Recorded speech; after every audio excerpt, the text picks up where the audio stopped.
Linko 900 avtomobilni obshiy qismini yechishni o'rgatamiz. Shunaqa qiziq videolar o'tib ketmaslikligi uchun kanalimizga obuna bo'lib qo'yinglar. Agar video yoqqan bo'lsa, videoning oxirida bitta like bosish esingizdan chiqmasin. Said Nosir ukamizni jarayonni ham ko'rsatsangiz qiziq bo'ladi degan ekan. Xuddi shu narsani qilamiz. E'tibor berayotgan bo'lsanglar, oddiy mashinaga o'xshab turib, tepadan chiqariladi deb o'ylashingiz mumkin. Yo'q, unaqa qiladigan bo'lsanglar, zarar yetkazib qo'yasizlar.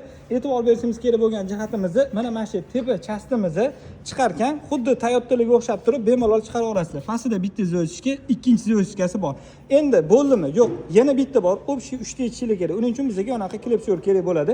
Qirib qo'yishga ikkilanadigan bo'lsanglar, mana shu qismiga yetelik skotch yopishtirib olinglar. Sekin oxirigacha olib kirib olamiz va sekin chiqaramiz. E'tibor berganingizdek, koji qismiga hech qanaqa zarar yetgani yo'q va past qismida bitta zyochka turibdi. Tonirovka sonzlashtirayotgan paytingizda yana bitta e'tibor berish kerak bo'lgan jihat, har doimgidek yangi chiqayotgan mashinalarimizning orqasida temir romkasi bo'ladi. Ya'ni mana shu narsaga taqalib qolmasligi uchun 1,5 santimetrcha ichkariga kirgizasizlar. Oxirigacha kirgizishning iloji yo'q. Aytib o'tganimdek, agar video foydali bo'lgan bo'lsa, like ayamaysizlar.